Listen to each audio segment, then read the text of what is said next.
Hoy hemos venido a escuchar a Boaventura, así que yo hablaré 5 o 10 minutos nomás para dar más material a las preguntas o debates que después se realicen.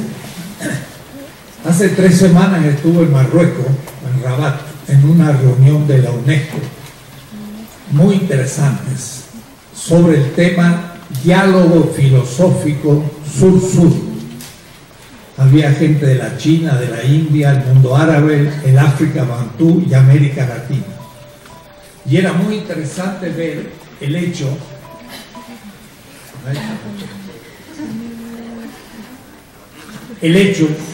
de que tanto el representante de la UNESCO Mundial en filosofía y el secretario general de la FISP, que es la Federación Internacional de Sociedades de Filosofía, ambos se relacionaron o trataron el tema de qué significa el sur, porque nosotros estábamos haciendo un diálogo sur-sur, y ante un poco el desconcierto mío, ambos, que vienen uno de Inglaterra y otro de Italia, organismos internacionales, pusieron en cuestión el contenido de la palabra sur. Entonces ahí entendí el equívoco que puede tener esta palabra. Sur no es geográfico, porque uno dijo, los esquimales son sur, y yo digo, sí, pero entonces no es geográfico la palabra sur, sino que es un espacio, y un espacio que puede ser justamente un esquimal, puede ser sur. ¿Por qué? Porque de nuevo no es un concepto cuantitativo norte-sur, es metafórico. El sur significa algo que hay que ir profundizando, pero es lo que no es el norte. Y ustedes han visto qué interesante en la televisión de Venezuela, Telesur, que miren cómo dice, nuestro norte es el sur. ¿Cómo se entiende eso? La palabra norte es metafórica, significa nuestro proyecto. ¿Por qué? Porque el norte está valorizado como lo positivo, como lo importante. Nuestro norte es el sur, y el sur que es lo desvalorizado, que sí que es una metáfora espacial con mucho sentido. Hegel dijo, y esto es lo que piensa la Ilustración, acuérdense que la Ilustración es un movimiento europeo allá al fin del siglo XVIII y comienzo del XIX. Hegel dice explícitamente, de lo que hablo es del norte de Europa. ¿Por qué? Porque el sur de Europa ha dejado de ser.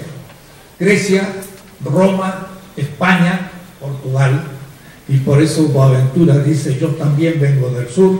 Ciertamente para Hegel también es el sur Portugal. El sur era los griegos, los romanos, el siglo XVI, los españoles, los portugueses, pero en el siglo XVIII, XIX, los que son el norte de Europa. Y él dice, Alemania, Dinamarca, Inglaterra. Alemania porque era, en lugar de Hegel, centro del pensamiento revolucionario teórico. Pero Dinamarca porque era un imperio, tenía todo el Báltico y muchas cosas. E Inglaterra ni hablar. O es decir, tenía un significado geopolítico, como se dijo, pero epistemológico para nosotros hoy. Entonces, el concepto sur es espacial y metafórico y tiene sentido, y pienso que se puede y se debe usar. Bien se dijo al comienzo de esta conferencia que el mundo puede ser nuestro cuando conocemos el mundo. Y lo que pasa es que desde el sur se ve horizontes que no se ven ya desde el norte.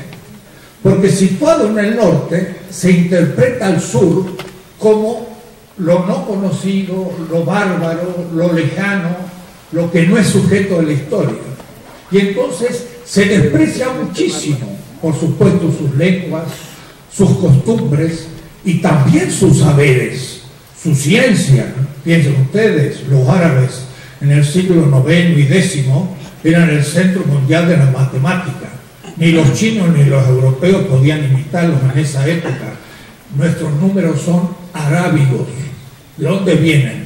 ¿De los terroristas del siglo XXI? No, viene de la escuela de Bagdad, que se llamaba Escuela de la Sabiduría, el MIT de la época, donde se estudiaba la astronomía heliocéntrica, la física, las ciencias empíricas, mientras que la Europa en el siglo IX era un mundo bárbaro, subdesarrollado y absolutamente periférico, que es lo que ellos llaman la Edad Media, que no existe más que para Europa, porque de Marruecos a Filipinas el mundo árabe era un mundo urbano, mercantil, científico, que nunca estuvo en la Edad Media, y tampoco nuestros amerindios.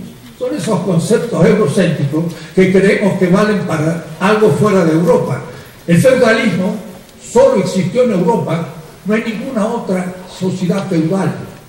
El modo de producción asiático no tiene nada que ver con el feudalismo. Bien, entonces, cuando conocemos desde esa no espacialidad eurocéntrica, empezamos a conocer el mundo mundial y no visto y deformado desde Europa. De tal manera que aún el europeo debe superar el eurocentrismo para descubrir Europa. Porque vista desde Europa eurocéntrica, no sabe la significación de Europa en la historia mundial. Ellos mismos deben superar su propia interpretación eurocéntrica de la historia y de las ciencias.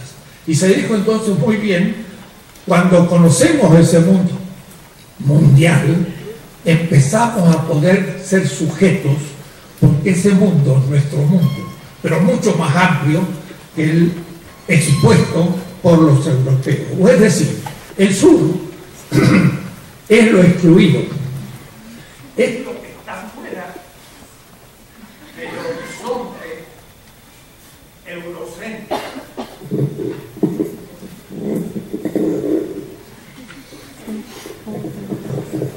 Y el concepto sur, que es metafórico y espacial, coincide con otro concepto más filosófico, si me permiten, de exterioridad. Es lo mismo. Si la totalidad es el norte, la exterioridad es el sur. Tan simple como eso. Además es una metáfora y espacial. Lo excluido, lo diferente, lo negado, lo bárbaro, es el sur. Y es la exterioridad. Es el otro. El otro que mi mundo. Y entonces, justamente, la descolonización epistemológica es partir de la diferencia, del sur, de lo exterior, del otro mundo, del otro saber, de la otra historia negada. Pero cuando la tomamos como propia, empezamos a tener una visión completamente de todo. Y esto es fundamental, porque el mundo realmente existente todavía niega esa exterioridad y ese sur.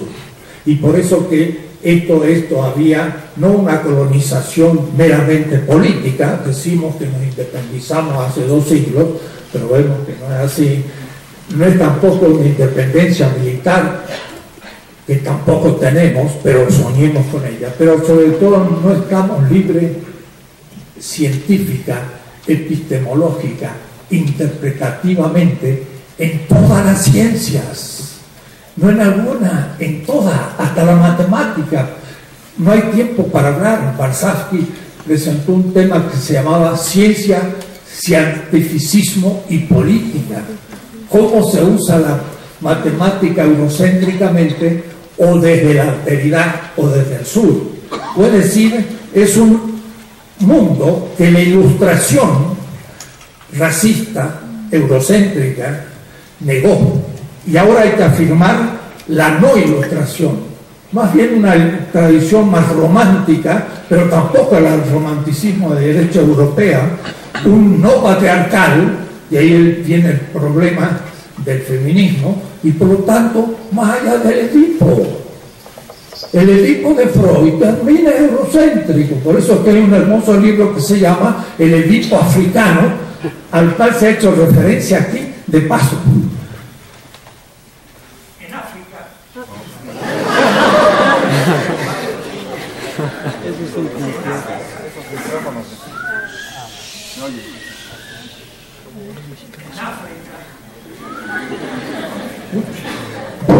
Así. En África el Edipo no funciona. Y además nuestras culturas amerindias también tienen posiciones neurocéntricas. Así que hay que ir más allá de Kant, más allá de Hegel, más allá de Nietzsche, más allá de Heidegger, pero también más allá de Freud, más allá de Max Weber, que es un eurocéntrico. Se pregunta Max Weber, ¿cómo fue posible que esta cultura nacida en Grecia y en Europa haya devenido universal? Esa es la pregunta eurocéntrica por excelencia, y entre nosotros, la mayoría de los sociólogos, ya veremos, son todavía weberianos. Y entonces, más allá de Carl Schmitt, también con su Jus Sanctum europeo, y más allá de Adam Smith, el liberalismo y el neoliberalismo, más allá de Einstein, que aún Einstein todavía no asume de todo la irreversibilidad del mundo, la termodinámica, es decir, hay mucho más allá. Y esa rebelión de las masas, de la cual Ortega y Gasset habló en el 36, pero viéndola como peligrosa, es justamente lo que se está produciendo ahora, una como rebelión de los pueblos negados del sur. Le llamaba Gramsci el bloque social de los oprimidos, y yo agregaría de los excluidos, y geopolíticamente del sur. Esto exige, y es lo que yo quiero sugerir, un nuevo tipo de universidad. Nuestra universidad, la UNAM, yo hace 38 años que soy profesor aquí, la UNAM también, y muchas otras, son eurocéntricas en el porcentaje abrumador de sus profesores. No he hecho nunca una encuesta, pero por mi pálpito es más o menos un 80% de los profesores.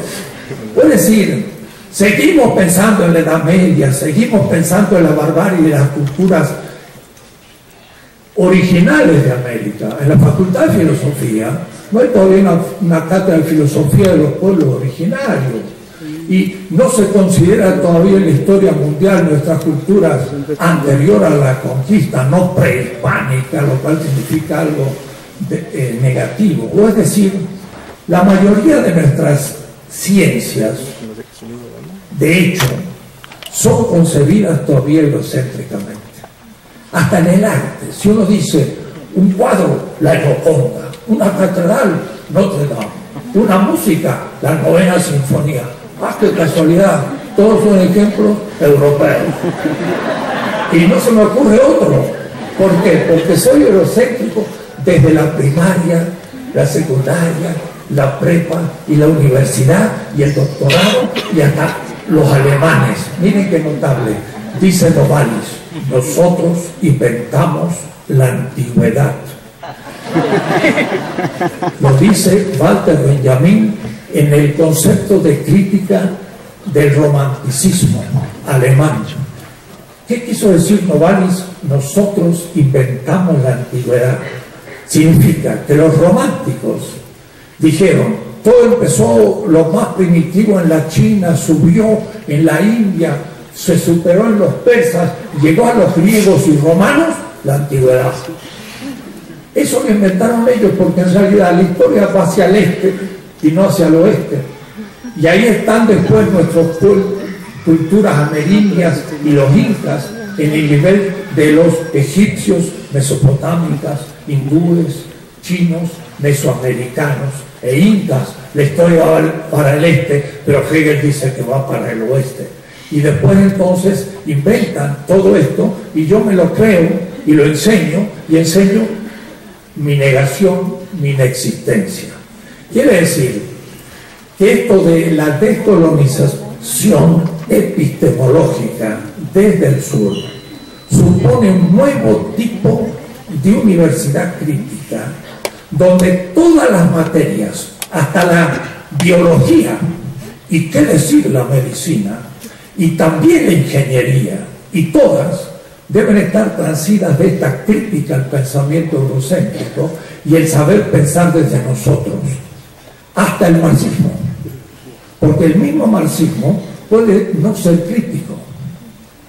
El marxismo, por ejemplo, en boga, negó la teoría de la dependencia, y al negar esto no supo cómo se transfiere valor de la periferia al centro, o es decir, cómo el sur enriquece al norte. Y Marx lo había dicho, pero nuestro propio marxismo no lo había estudiado en Marx, y lo había dicho Marx. O es decir, hasta las doctrinas críticas pueden devenir eurocéntricas y por lo tanto no suficientemente críticas, por lo cual no he hablado en contra del marxismo, porque Marx da todos los elementos de la teoría de la dependencia. Lo que pasa es que no se supo leer bien.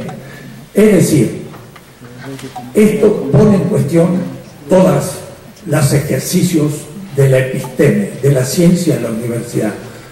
Tengo un compañero de la UAM Azcapotzalco de los años 75 que en diseño hicimos un seminario, publicamos un libro, tal como se llamaba, hacia un diseño no dependiente. Era ya ciencia crítica. Hasta en el diseño se puede ser dependiente, porque yo puedo usar materiales nuestros y usos y costumbres constructivas nuestras, o puedo usar las que se usan en la posmodernismo arquitectónico de la gran arquitectura de los vidrios, que después no saben qué hacer con la temperatura interna porque hay que poner calefacción en invierno y aire acondicionado en verano, y entonces gasta una energía terrible y es antiecológico, pero es la última moda posmoderna europeo-norteamericana. Entonces, en todas las ciencias y en todas las prácticas hay eurocentrismo. Descolonización epistemológica desde el sur pone en cuestión todas las materias de todas las carreras de la universidad.